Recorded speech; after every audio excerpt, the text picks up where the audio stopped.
Neko koji je punog srca branio boje Crne Gore kao član rukometne reprezentacije, a danas angažovani sportski radnik, Goran Simić.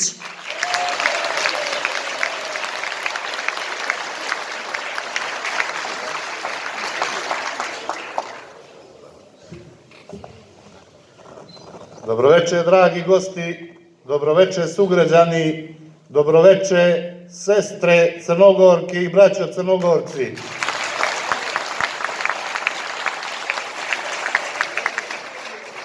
Hvala vam što ste večeras došli u ovolikom broju.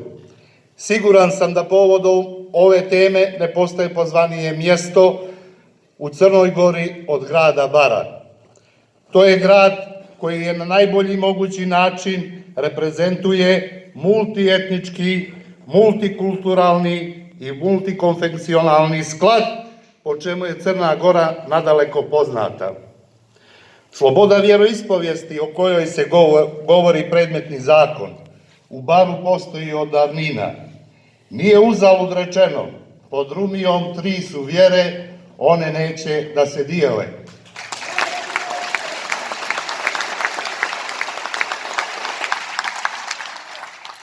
Takav sklad smo sačuvali u mnogo težim vremenima, racionalnim i mudrim odlukama, a danas, kada nam se ponovo priviđaju neki od duhova ne tako davne prošlosti, moramo još jednom svima jasno poručiti: građanska Crna Gora nema alternativu. To je najveća vrijednost za koju smo se izborili i čuvat ćemo je kao oči u glavi. Uz postulate građanske Crne Gore koju moramo sačuvati, nešto drugo moramo unaprijediti na dobrobit svih nas, a to je ekonomski standard svih naših građana. I na tome se predano radi. I umjesto da se nakon obnove nezavisnosti tom temom svi dominantno bavimo, suštinski poboljšavamo kvalitet našeg života uz učvršćivanje našeg crnogorskog identiteta, nas svako malo vraćaju u prošlost, aktiviraju teme od kojih se ne živi, zloupotrebljavaju dio naših sugrađana, ne dajući svima nama da se konačno oslobodimo od tih stega i krenemo naprijed. Pritom, konstantno pokušavaju da nam sruše svježe obnovljene temelje, osporavajući nam ono osnovno: državu, naciju, jezik i antifašističko nasljeđe. Sve dok svi zajedno ne podignemo svijest o očuvanju ovih osnovnih vrijednosti Crne Gore, bit ćemo stalno na meti susjeda i domaćih kolaboracionista.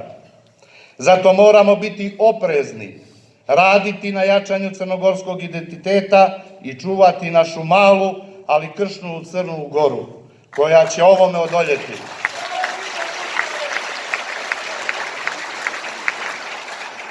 U tom smislu, kao finalna faza izgradnje državnog identiteta, usvojen je Zakon o slobodi vjeroispovijesti, kojim se ne želi niti može uskratiti vjersko pravo bilo kome, ali se mogu, hoće i trebaju uskratiti prava institucijama izvan Crne Gore. I to isključivo ona prava koja su stekli na nasilan, nezakonit i nekanonski način.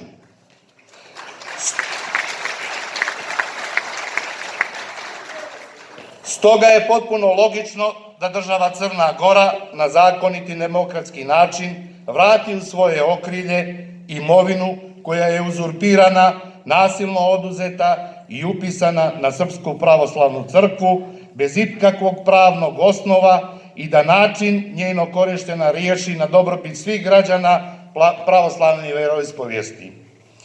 Iz tih razloga besmislena je priča o bilo kakvom otimanju crkvene imovine, jer kako možete oteti nešto što je izvorno vaše? Otimanje je ako je nešto izvorno vaše, a vodi se na nekog drugog, kao što je trenutni slučaj, i tome će se stati na kraj. Dakle, ovim zakonom ispravljamo tragičnu istorijsku nepravdu, obezbeđujemo jednakost i dugoročan mir pripadnicima svih nacija i vjera, razbijamo mit da bilo koja organizacija može biti jača od države i samim tim jačamo institucije i učvršćujemo temelje naše državne kuće. Udarali su na Crnu Goru i 1918. i 90. godina i dan danas udaraju na Crnu Goru.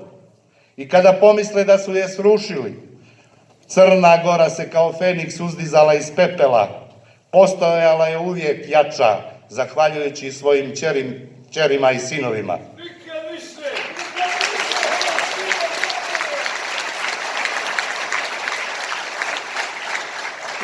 Moja je porodica cijel život u sportu i sa ponosom nosimo crnogorski grb na svojim grudima, a moji su sinovi ponosni Crnogorci, sa kojima se diči bar i Crna Gora. Izgubio sam majku koja me rodila. Nisam mogao ništa, priroda je uradila svoje.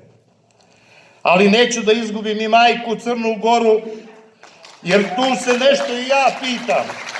I svi vi, i svi građani Crne Gore dobronamjerni. I neka je vječna Crna Gora! Zahvaljujem.